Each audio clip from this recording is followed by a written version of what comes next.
Hello there. You've probably noticed over the last couple of days conversations online and in the news around the use of AI art in election campaigns after it came out that the National Party had been using AI generated artworks as part of their online campaign. And it raises a whole bunch of questions. There's questions around morality, there's questions around ethics, there's questions around the need to use people who are actual artists, there's questions around copyright. How they rise up, all of those questions.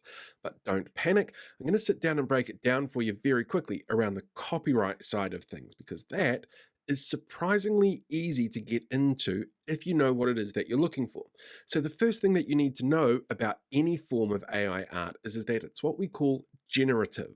It pulls from other sources to generate the artwork that you're after. And it depends on what the prompts are that you're looking for and that kind of thing. But essentially, it's been fed millions of images that it can pull from to get the inspiration.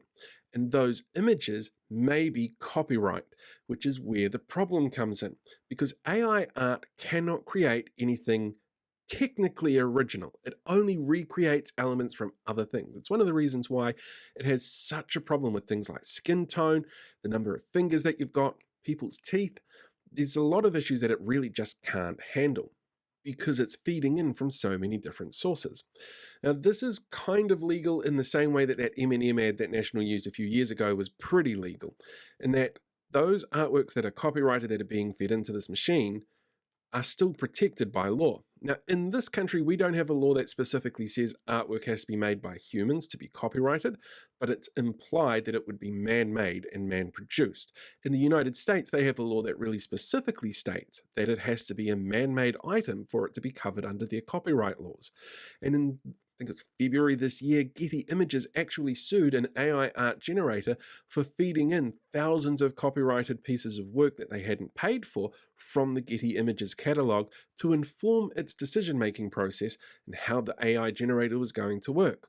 So, when the National Party start using AI images, they need to be really, really careful that that's not pulling from a source that isn't copyright. And here's the horrible part for them: there's no way to know for sure. AI art generators are not going to tell them what those sources were because there's so many different bits and pieces. But all it takes is one artist to sit there and go, that's an element that I use. That's an element that gets incorporated in my artwork. If it's provable, then that AI generated artwork is a breach of copyright, which is really not a good way to start an election campaign. You might as well get out a canoe and go rowing on a lake somewhere and see how that works out for you instead.